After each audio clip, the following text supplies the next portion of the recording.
കൃപയുടെ വാസസ്ഥലം കൃപാസനം.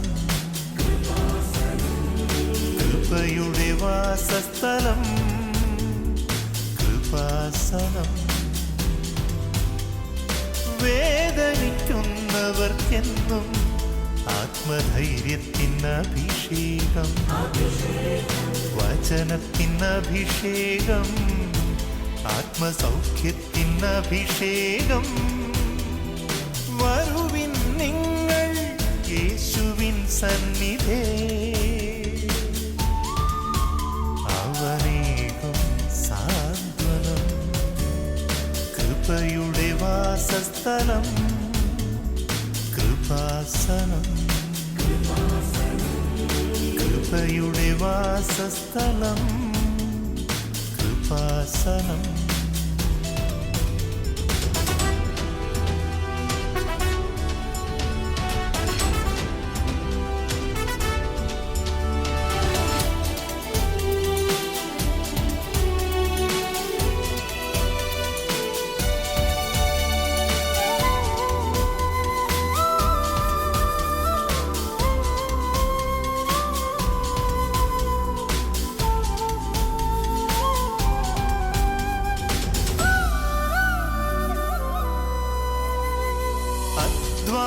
ഭാരത്താലേ തളരുന്ന സോദരേ, സഹനത്തിരമാലയിൽ പതറാതെ മുന്നേറിടാ.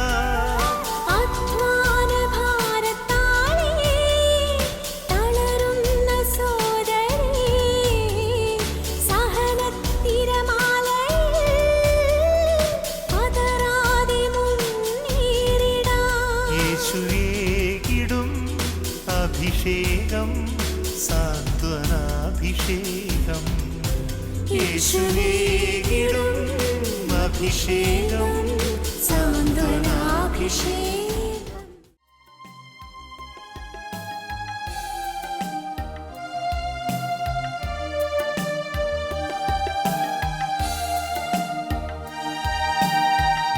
ആത്മാവുണരുന്ന നിമിഷം, ആനന്ദദായക നിമിഷം. കണ്ണീർ തുടയ്ക്കാൻ മാറോടു ചേർക്കാൻ ഈശോ എഴുന്നള്ളും നിമിഷം. ഇത് ആരാധനയുടെ സമയം.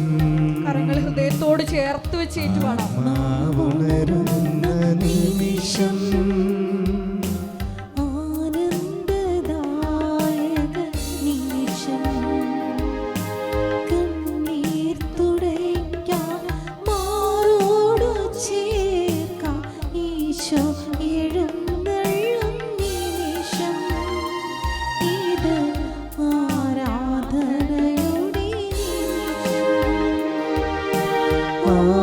ആരാധിച്ചിടുന്നു ഞങ്ങൾ, പാടി നമിക്കുന്നു ഞങ്ങൾ. ആരാധിച്ചിടുന്നു ഞങ്ങൾ, പാടി നമിക്കുന്നു ഞങ്ങൾ. പരിശുദ്ധ പരമ ദിവ്യകാരുണ്യത്തിന് നേരവും ആരാധനയും സ്തുതിയും പുകഴ്ചയും ഉണ്ടായിരിക്കട്ടെ. പരിശുദ്ധ പരമ ദിവ്യകാരുണ്യത്തിന് നേരവും ആരാധനയും സ്തുതിയും പുകഴ്ചയും ഉണ്ടായിരിക്കട്ടെ. പരിശുദ്ധ പരമ ദിവ്യകാരുണ്യത്തിന് നേരവും ആരാധനയും സ്തുതിയും പുകഴ്ചയും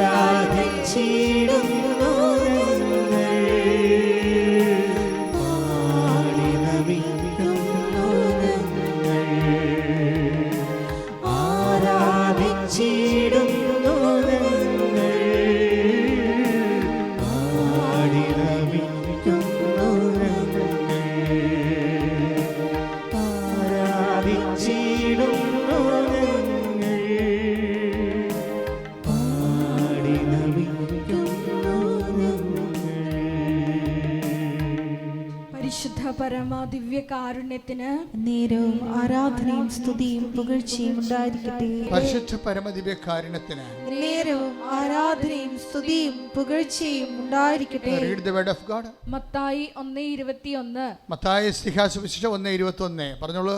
അവൾ ഒരു പുത്രനെ പ്രസവിക്കും. പറഞ്ഞേ, അവൾ ഒരു പുത്രനെ പ്രസവിക്കും. പറഞ്ഞോളൂ. അവൾ ഒരു പുത്രനെ പ്രസവിക്കും. നീ അവന് യേശു എന്ന് പേരിടണം. നീ അവന് യേശു എന്ന് പേരിടണം. എന്തെന്നാൽ അവൻ തന്റെ ജനത്തെ അവരുടെ പാപങ്ങളിൽ നിന്ന് മോചിപ്പിക്കും. ഒന്നുകൂടി പറഞ്ഞേ, അവൻ തന്റെ ജനത്തെ അവരുടെ പാപങ്ങളിൽ നിന്ന് മോചിപ്പിക്കും. ശ്രുതിക്കട്ടെ. ദുഃഖങ്ങളില്ല.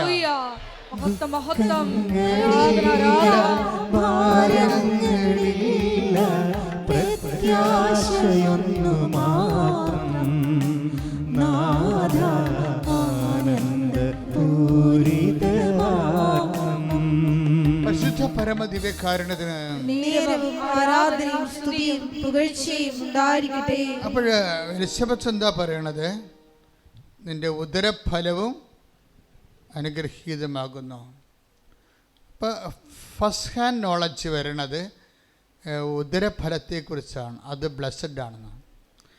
അതിൻ്റെ അമ്മ ആ വചനം കേട്ടിട്ട് പ്രതിവചനം പറയണത് എന്താണ്? അമ്മ പ്രതിവചനം പറയണത് എന്താണ്? എൻ്റെ ആത്മാവ് രക്ഷകനായ ദൈവത്തിൽ, പറഞ്ഞേ, എൻ്റെ ആത്മാവ് രക്ഷകനായ ദൈവത്തിൽ ആനന്ദം കൊള്ളുന്നു. ബേസിക് ആയിട്ട് who is Jesus? It is revealed. എന്താണ്? രക്ഷകനായ ദൈവമാണ്. എന്ത് രക്ഷയാണ്? ബേസിക്കായിട്ട് അവൻ തൻ്റെ ജനങ്ങളെ അവരുടെ പാപങ്ങളിൽ നിന്ന് മോചിക്കാം. എൻ്റെ ദൈവപൈതലേ, ഈ പാപത്തെ അഡ്രസ്സ് ചെയ്യാൻ തുടങ്ങിയാൽ, പാപത്തെ പേടിച്ച് കുറ്റബോധം ഉണ്ടാക്കാനല്ല, പാപത്തെ അഡ്രസ്സ് ചെയ്യാൻ തുടങ്ങിയാൽ, കഴിഞ്ഞ ഉടമ്പടി ധ്യാനത്തിൽ പരിശുദ്ധാത്മാവ് എന്താ പറഞ്ഞത്? Who is that? അതായത് ആരാണ് മോസ്റ്റ് പവർഫുൾ മാൻ? ആരാണ് ശക്തൻ? അതായത് ആരാണ് ഭാഗ്യവാനെന്ന് കർത്താവിൻ്റെ വചനം പറയുന്നുണ്ട്. ആരാണ്? ദൈവം കുറ്റം ആരോപിക്കാത്തവൻ. നമ്മൾ ശക്തൻ ആരാണെന്ന് ചോദിച്ചാലും ഉത്തരം അതുതന്നെയാണ്. അതായത് നമ്മളെപ്പോഴും പ്രാർത്ഥിക്കുമ്പോഴേ മക്കളെ, പ്രാർത്ഥനയുടെ ഈ ഫോർമാറ്റ് ഒന്ന് അപ്പ് ആൻഡ് ഡൗൺ ചെയ്യുന്നത് നല്ലതായിരിക്കും. കാര്യം പ്രാർത്ഥനയിൽ നമുക്ക് എപ്പോഴും വരണത് നമ്മുടെ ഭൗതിക ആനുകൂല്യങ്ങൾ എന്ന് പറയുന്ന സോക്കോൾഡ് ഫിസിക്കൽ ബ്ലെസ്സിങ്സാണ്. ഇതിൻ്റെ ഒരു വിഷയം എന്ന് വെച്ച് കഴിഞ്ഞാൽ, ഫിസിക്കൽ ബ്ലെസ്സിങ്സിനെ നിങ്ങൾ ടാർഗറ്റ് ചെയ്തുകൊണ്ട് ഒരു ആധ്യാത്മിക ജീവിതം നമുക്ക് മുന്നോട്ട് കൊണ്ടുപോകാൻ പറ്റത്തില്ല. ഫിസിക്കൽ ബ്ലെസ്സിങ്സ് അല്ലെങ്കിൽ ഫിസിക്കൽ ഫേവേഴ്സ്, ഭൗതിക ആനുകൂല്യങ്ങളെ നമ്മൾ ടാർഗറ്റ് ചെയ്തുകൊണ്ട് നമുക്ക് ദൈവവുമായിട്ട് കുറേ കാലം ജീവിക്കാൻ പറ്റത്തില്ല. കുറച്ച് നാളത്തേക്കൊക്കെ പോകാമെന്നല്ല, ഇപ്പോൾ കുറച്ച് കഴിയുമ്പോൾ നമുക്ക് ദൈവത്തിന് ആളെപ്പിടി കിട്ടും. പിടിയാ, അതെപ്പോഴും ശ്രദ്ധിക്കണം.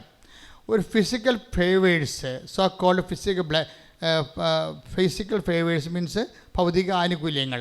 ഈ ഭൗതിക ആനുകൂല്യങ്ങളെ അഡ്രസ്സ് ചെയ്തുകൊണ്ട് ഒരു സ്പിരിച്വൽ ലൈഫ് നമുക്ക് കുറേ കാലത്തേക്ക് കൊണ്ടുപോകാൻ പറ്റത്തില്ല. വേണമെങ്കിൽ കുറച്ച് ടൈം ബീങ് നമുക്ക് പോകാൻ പറ്റും. കുറച്ച് കഴിയുമ്പോൾ ദൈവം പറയും, ഓർഡർ തമ്മാവ ആളറിയുമെന്ന് പറയും. അതാണ് സംഭവം. എന്താ കാര്യം? ചുമ്മാ ഇങ്ങനെ ഈ വാലാട്ടണമെന്നതിൻ്റെ ഉദ്ദേശം എന്തെങ്കിലും ഇറച്ചി കഷ്ണം കിട്ടും വിചാരിച്ചുകൊണ്ടാണ് ഈ വാലാട്ടൽ. അതുകൊണ്ടാണ് സ്തുതിക്കുകയും പ്രാർത്ഥനയൊക്കെ ഉള്ളത്. ഇറച്ചി കഷ്ണം കിട്ടിയില്ലെങ്കിൽ മിക്കവാറും തിരിഞ്ഞ് കടിക്കാൻ സാധ്യതയുണ്ടെന്നറിയും. അതാണ്. അത് വളരെ ശ്രദ്ധിക്കണം. മനുഷ്യന്മാർക്ക് ഇത്രയും ബുദ്ധിയില്ല. പക്ഷെ ബുദ്ധിയുടെ ആകത്തുകയാണ് ദൈവം. ഇപ്പോൾ ദൈവത്തിൻ്റെ അടുത്ത് നിൽക്കുമ്പോൾ വളരെ ശ്രദ്ധ വേണം ഈ വിഷയത്തിൽ.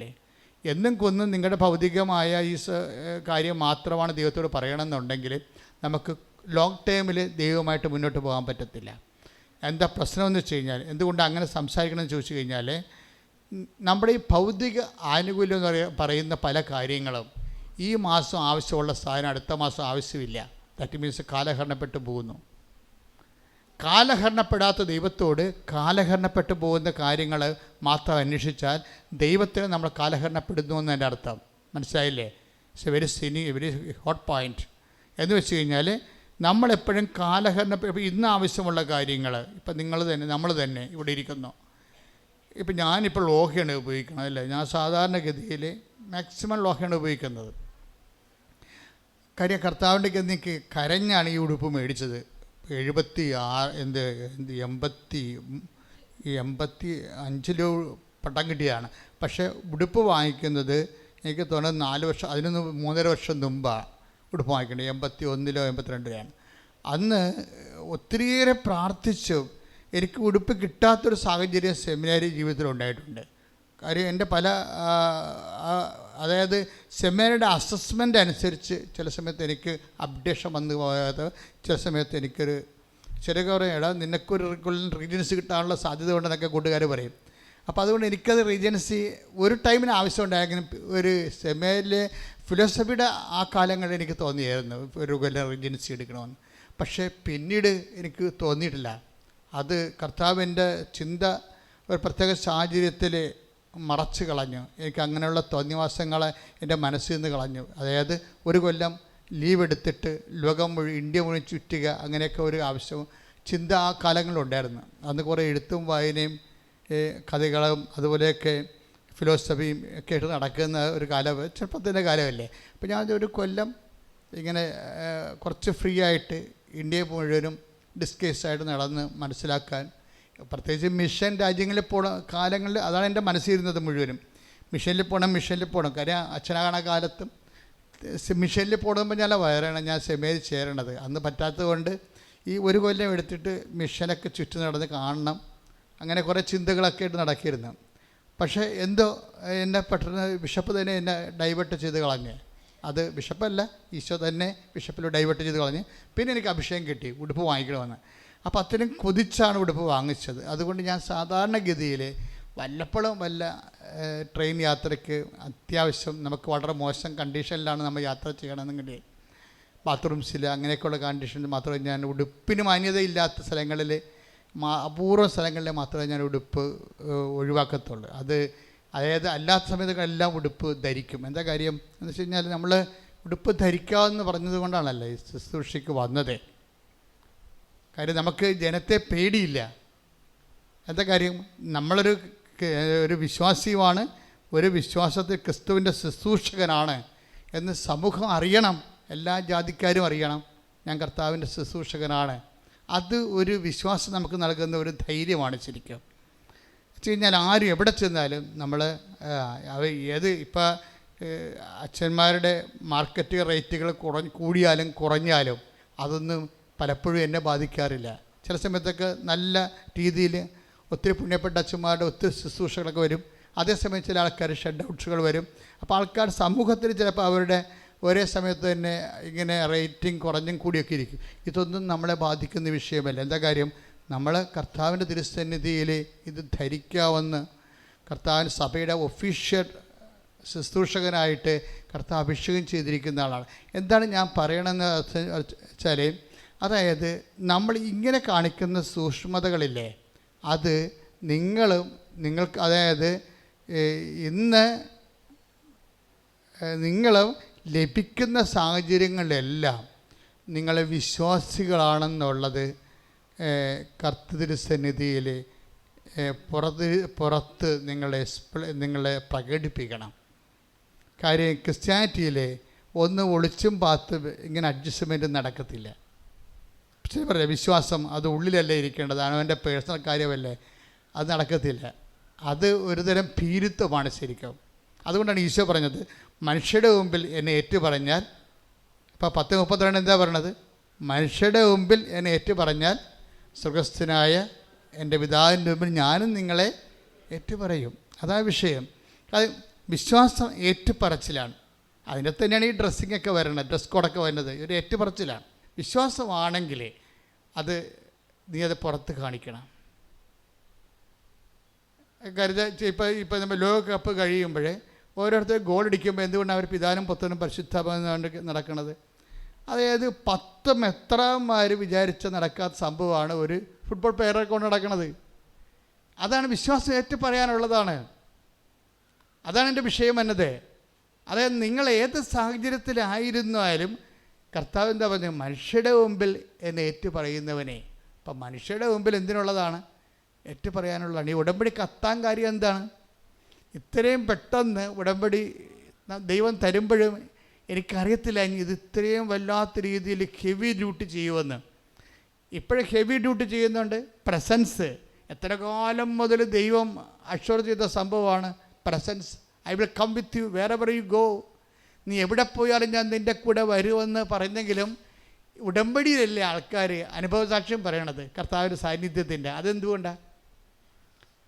മറ്റേത് പ്രാർത്ഥനാ രൂപങ്ങളുണ്ടെങ്കിലും കർത്താവിൻ്റെ സാന്നിധ്യം വെന്റിലേറ്ററായാലും അതുപോലെ തന്നെ ബോധമില്ലാഞ്ഞ് കിടക്കുന്ന സമയത്തായാലും ശരി, ഇനി കോടതിയിലായാലും ജയിലിലായാലും എല്ലായിടത്തും അമ്മയുടെ സാന്നിധ്യം കണ്ടു.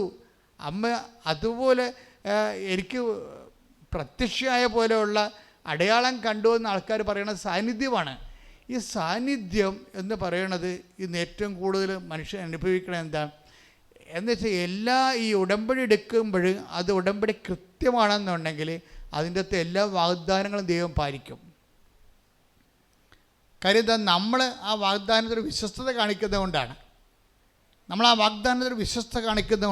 അതുകൊണ്ട് തന്നെ അതിൻ്റെ കൂടെ അതുപോലെ തന്നെ ഈ ഏറ്റുപറച്ചിലും വിശ്വാസം ഏറ്റുപറച്ചിൽ നിങ്ങളെ കൃപാസനം പത്രം കൊണ്ടേ കൊടുക്കുമ്പോൾ ഞങ്ങൾ എന്തുമാത്രം ട്രോളുകൾ ഉണ്ടായാലും ഞങ്ങൾക്കത് ഒരു സന്തോഷമോ സൗമ്യമായിട്ട് അതിനെ കാണുന്ന കാര്യം എന്താണ്? ഇത് വരുത്തി വച്ചിരിക്കുന്ന ദൈവാനുഭവം എന്ന് പറയുന്നത് ചില്ലറയല്ല. എന്താ കാര്യം? ഒന്ന്, ഇത് കൊണ്ടേ കൊടുക്കുമ്പോൾ ഈ മനുഷ്യൻ യേശുവിനെ ഏറ്റുപറയേണ്ടി വരും. മനുഷ്യരുടെ മുമ്പിൽ ദൈവത്തിന് വിശ്വാസം ഏറ്റുപറയേണ്ടി വരും. ഏറ്റുപറയുക മാത്രമല്ല, നിങ്ങൾ ലോകം മുഴുവനും പോവുക, എല്ലാ ശിശുക്കളോടും സുവിശേഷം പ്രസംഗിക്കാൻ പറയുമ്പോൾ പ്രസംഗിക്കാൻ എല്ലാവർക്കും പറ്റത്തില്ലല്ലോ. പ്രസംഗിക്കാൻ പറ്റാത്തവർക്കും പ്രസംഗിക്കാനുള്ളൊരു വേദിയായിട്ടാണ് സുവിശേഷ കൈമാറ്റം നടക്കുന്നത്. അത് ആത്മാർത്ഥമായിട്ട് ചെയ്യുന്നവരുണ്ട്, പിന്നെ അളിഞ്ഞ മോന്തയുമായിട്ട് ചെയ്യുന്നവരുണ്ട്. അവർ തമ്മിലാണ് വ്യത്യാസം വന്നിരിക്കുന്നത്. വേറെ വ്യത്യാസം അതീവ സന്തോഷത്തോടെ ചെയ്യുന്നവരുണ്ട്. അവരാണ് ബ്രാൻഡഡ് ആകണത്. അത് എന്തുകൊണ്ടാണ് എല്ലാ ദിവസവും സാക്ഷ്യങ്ങളുണ്ടാകുന്നതിൻ്റെ കാരണം, മേജർ സാക്ഷ്യങ്ങളുണ്ടാകാൻ കാരണം ആ ഉടമ്പടിയുടെ ചേരുവകയാണ്. അതായത് അതിൻ്റെ ഫോർമുല കറക്റ്റാണ്. പക്ഷെ ആരാണത് കൃത്യമായിട്ട് അത് പ്രയോഗിക്കണത്, അതാണ് വിഷയം. ആ പ്രയോഗത്തിലാണ് ഇരിക്കുന്നത്. നമുക്കിങ്ങനെ ചൊല്ലാൻ ആർക്കും പറ്റുമല്ലോ. അത് വല്ല മുറിയും അടച്ചിട്ട് അകത്തിരുന്നുണ്ട് ഇരുട്ടത്തിരുന്നുണ്ട് പിച്ചുമയും പടം പോലെ ചെയ്താൽ പോരെ. അതിൻ്റെ അകത്ത് കഥയില്ല സംഭവം. അതിൻ്റെ അകത്തൊരു പ്രഖ്യാപനമുണ്ട്. ഇല്ലെന്ന് ഞാൻ പറയില്ല. 20% ഇൻകം ഉണ്ടെന്ന് ഞാൻ പറയത്തുള്ളൂ. 20% ചൊല്ലണ പ്രാർത്ഥനയ്ക്ക് 20 to 30% ഇൻകമാണ് റിട്ടേൺസ് ഉള്ളത്. ബാക്കിയെല്ലാം ചെയ്യണമെങ്കിൽ പരസ്യമായിട്ട് ചെയ്യണം. രഹസ്യമായിട്ട് ചെയ്യണമെന്ന് വെച്ച് കഴിഞ്ഞാൽ ദാനധർമ്മങ്ങളൊക്കെ ചെയ്യാം. ആളുകളൊക്കെ ആയിരിക്കാൻ വേണ്ടി ഈശോ പറയും വലതും കൈ ചെയ്യണത് ഇടം കൈ അറിയാൻ പാടില്ലെന്ന്. പക്ഷേ വിശ്വാസ പ്രഖ്യാപനമെല്ലാം മനുഷ്യരുടെ മുമ്പിലാണ്. മനുഷ്യരുടെ മുമ്പിൽ എന്നെ ഏറ്റുപറയുന്നവനെ എൻ്റെ സ്വർഗസ്ഥനായ പിതാവിൻ്റെ മുമ്പിൽ ഞാനും ഏറ്റുപറയും. ഇത് നിങ്ങൾക്ക് വരുന്നൊരു കുഴപ്പം, നിങ്ങൾ ചെയ്യണില്ലെന്നല്ല പ്രശ്നം. പല ആൾക്കാർക്കും ഉടമ്പടിയിൽ ഈ അവർക്ക് നമ്മൾ വിചാരിക്കുന്ന ഒരു സ്കോറിലേക്ക് പോകുന്നില്ല ചില ആൾക്കാർ, ഇല്ലേ? എന്തുകൊണ്ടാണെന്ന് വെച്ച് കഴിഞ്ഞാൽ അങ്ങനെ പോകാത്തതിൻ്റെ കാരണം ഒരു കാര്യമുണ്ട്. അതിൽ നിങ്ങൾ സാങ്കേതികമായിട്ടാണ് ആൾക്കാർ ചിലർ ചെയ്യണത്. സാങ്കേതികം എന്ന് പറഞ്ഞാൽ എന്താണ്? ഇപ്പോൾ 15 പത്രമുണ്ട്, 5 പത്രം കൊടുത്തേച്ചു. ഇനി 10 വീട്ടിൽ കൂടി പോകണം. എവിടെയൊക്കെ പോകണം? വല്ല പരിചയമുള്ള വീട്ടിൽ പോകാം. നമുക്ക് പണി കിട്ടാത്ത വീട്ടിൽ പോയല്ലേ, നമുക്ക് പണി കിട്ടാത്ത വീട്ടിൽ പോകാമല്ലേ എന്നൊക്കെ ചിന്തിച്ച് ദൈവമായിട്ടൊരു കോംപ്രമൈസൊക്കെ ഒത്തുതീർപ്പൊക്കെ എത്തിയിട്ട് ഇത് സാരം എങ്ങനെയും കൊടുത്ത് ഒപ്പിക്കും. ഈ ഒപ്പിക്കുന്നതിന് സാങ്കേതികം എന്ന് പറയുന്നത് സാങ്കേതികമായിട്ട് ചെയ്യാം. സാങ്കേതികമായി പറഞ്ഞാൽ എപ്പോഴും നമുക്കറിയാവില്ല, take the word of God, പ്രവാചകനായി സ്വീകരിക്കുന്നവന് പ്രവാചകന്റെ പ്രതിഫലം. പ്രവാചകനായി സ്വീകരിക്കുന്നവന് പ്രവാചകന്റെ പ്രതിഫലം. ഒന്ന് പറഞ്ഞേ, പ്രവാചകനായി സ്വീകരിക്കുന്നവന് പ്രവാചകന്റെ പ്രതിഫലം. നീതിമാനായി സ്വീകരിക്കുന്നവന് നീതിമാന്റെ പ്രതിഫലവും ലഭിക്കുന്നു. പ്രതിഫലം ബേസിസിലാണ് കേട്ടോ, അത് ഓർത്തുക്കണം. എന്ന് വെച്ച് കഴിഞ്ഞാൽ നമുക്ക് കിട്ടുന്ന പ്രതിഫലങ്ങളില്ലേ, ദൈവദൃശ്യം നിന്ന് കിട്ടുന്ന കൃപയല്ലെങ്കിൽ അതുപോലെ കൃപയല്ലെങ്കിൽ പിന്നെ എന്താണ്? അനുഗ്രഹം. ഇത് എങ്ങനെയാണ്? നിങ്ങളെ എങ്ങനെയാണ് കാണുന്നതിന് അതിന് ആനുപാതികമായിരിക്കും. അതാണ് 10:41 മത്തായി ശ്ലീഹായുടെ സുവിശേഷം. പ്രവാചകനെ പ്രവാചകനായി പരിഗണിക്കുന്നവന് പ്രവാചകൻ്റെ പ്രതിഫലം. ഇപ്പോഴെന്താണ് അച്ഛൻ ആദ്യമേ പറഞ്ഞത്? അതായത് കുറേ നാളുകളെ ബേസിക്കായിട്ടൊരു ശുശ്രൂഷ ഉണ്ട്. ക്രിസ്തു ആരാണെന്നതിനെക്കുറിച്ച് ബേസിക് ശുശ്രൂഷ. ഈ ബേസിക് ശുശ്രൂഷ അല്ലാതെ ആഗന്തുകമായിട്ടുള്ള ശുശ്രൂഷകളും ഉണ്ട്. എന്താ ബേസിക് ശുശ്രൂഷ എന്ന് പറയുന്നത്? ഇപ്പം നിൻ്റെ ഉദരഫലവും അനുഗ്രഹീതമാകുന്നു എന്നാരാ പറഞ്ഞത്? എലിസബത്ത് പറഞ്ഞേ അല്ലേ? നിൻ്റെ ഉദരഫലവും അനുഗ്രഹീതമാകുന്നു. അപ്പോഴേ എലിസബത്തിൻ്റെ പരിശുദ്ധാത്മാവ് അമ്മയെ സ്കാൻ ചെയ്തപ്പോൾ അമ്മ പ്രഗ്നൻ്റ് ആണെന്നുള്ളത് അമ്മയെ അറിയിക്കും. അപ്പോൾ ആ അമ്മ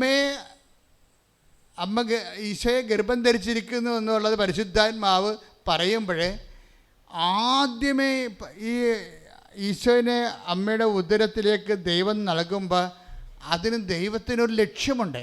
എന്താണ് ലക്ഷ്യം? അവൻ തൻ്റെ ജനങ്ങളെ Take the word of God. Sudhikata, hallelujah. Hallelujah, hallelujah, hallelujah. Mahottam, mahottam. Aradhana, aradhana. Hallelujah, hallelujah.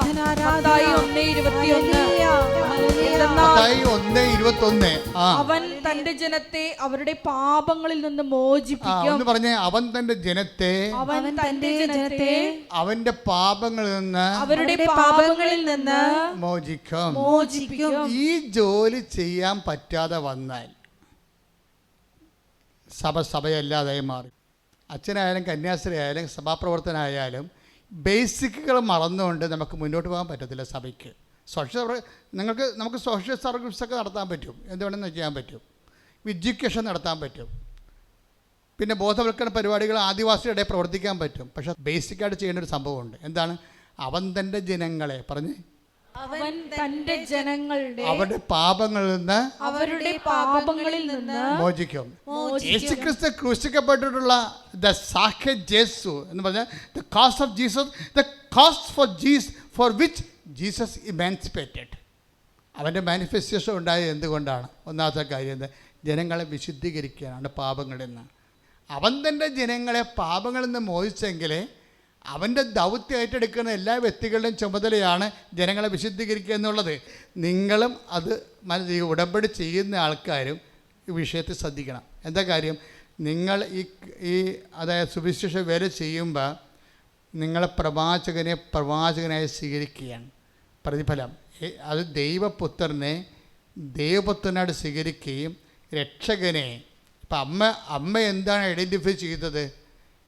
Elizabeth നിൻ്റെ ഉദരഫലവും അനുഗ്രഹീതമാണെന്ന് പറഞ്ഞപ്പോഴേ അതിന് മറുപടി അമ്മ എന്താ പറഞ്ഞത്? എൻ്റെ ആത്മാവ് രക്ഷകനായ ദൈവത്തിൽ ആനന്ദം കൊള്ളുന്നു. അതെന്ത് രക്ഷയാണ്? എന്ത് രക്ഷയാണെന്ന് പറഞ്ഞാലും ബേസിക്കായിട്ട് അത് അവൻ തൻ്റെ ജനങ്ങളെ അവരുടെ പാപങ്ങളിൽ നിന്ന് മോചിക്കും. കൈയിടിച്ച് കർത്താൻ ക്രിസ്തുവിന്റെ പുരോഹിത പ്രവാചക ദൗത്യങ്ങള് ഉടമ്പടിയെടുക്കുന്ന മക്കളിലൂടെ പൂർത്തീകരിക്കപ്പെടുവാനുള്ള വലിയ കൃപയ്ക്ക് വേണ്ടി ഈ ആരാധനയെ ഞങ്ങൾ ദാഹിച്ചു പ്രാർത്ഥിക്കുന്നു. Hallelujah, hallelujah. മഹത്വം, മഹത്വം. ആരാധന, ആരാധന. പരിശുദ്ധ പരമദിവ്യകാരുണ്യത്തിന് പരിശുദ്ധ പരമദിവ്യകാരുണ്യത്തിന് ആരാധനയും സ്തുതിയും പരിശുദ്ധ പരമദിവ്യകാരുണ്യത്തിന് നേരവും ആരാധനയും സ്തുതിയും പുകഴ്ചയും ഉണ്ടായിരിക്കട്ടെ.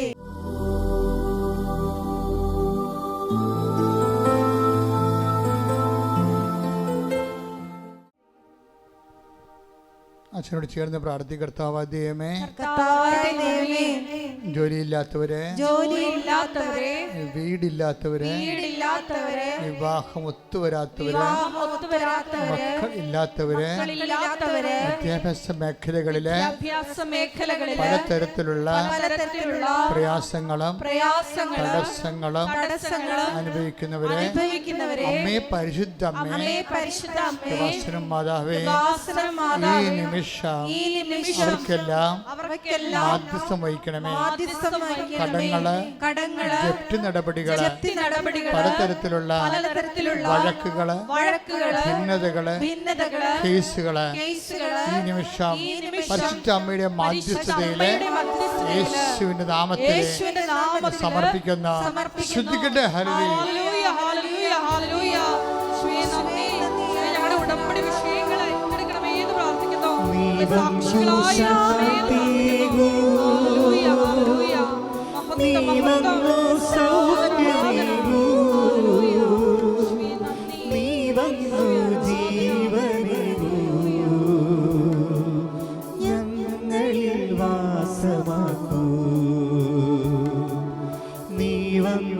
ശാന്തികൂ നീ വന്നു സൗഖ്യമേകൂ നീ വന്നു ജീവനേകൂ ഞങ്ങളിൽ വാസമാക്കൂ. പരിശുദ്ധ പരമദിവ്യകാരുണ്യത്തിന് നേരം ആരാധനയും സ്തുതിയും പുകഴ്ചയും ഉണ്ടായിരിക്കട്ടെ. സമാപന ആശീർവാദമാണ്. അമ്മയുടെ പ്രത്യക്ഷീകരണത്തിന്റെ സാക്ഷികളായി ഞങ്ങളെയും ഞങ്ങളുടെ കുടുംബത്തെയും ഉയർത്തണമേ എന്ന് പ്രാർത്ഥിച്ചുകൊണ്ട് ശിരസ് നമിച്ച് നമുക്ക് ആശീർവാദം സ്വീകരിക്കാം.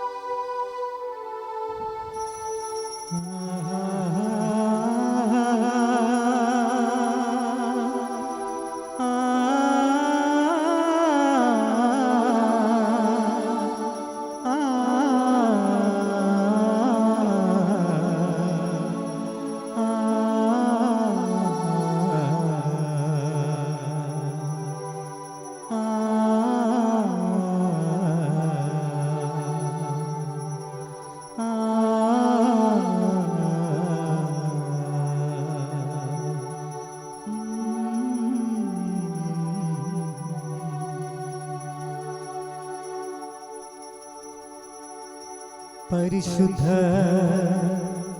പരമ ദിവ്യകാരുണ്യത്തിന് എന്നേരവും ആരാധനയും സ്തുതിയും പുകഴ്ചയും ഉണ്ടായിരിക്കട്ടെ. പരിശുദ്ധ പരമ ദിവ്യകാരുണ്യത്തിന് എന്നേരവും ആരാധനയും സ്തുതിയും പുകഴ്ചയും ഉണ്ടായിരിക്കട്ടെ. പരിശുദ്ധ പരമ ദിവ്യകാരുണ്യത്തിന് എന്നേരവും ആരാധനയും സ്തുതിയും പുകഴ്ചയും ഉണ്ടായിരിക്കട്ടെ.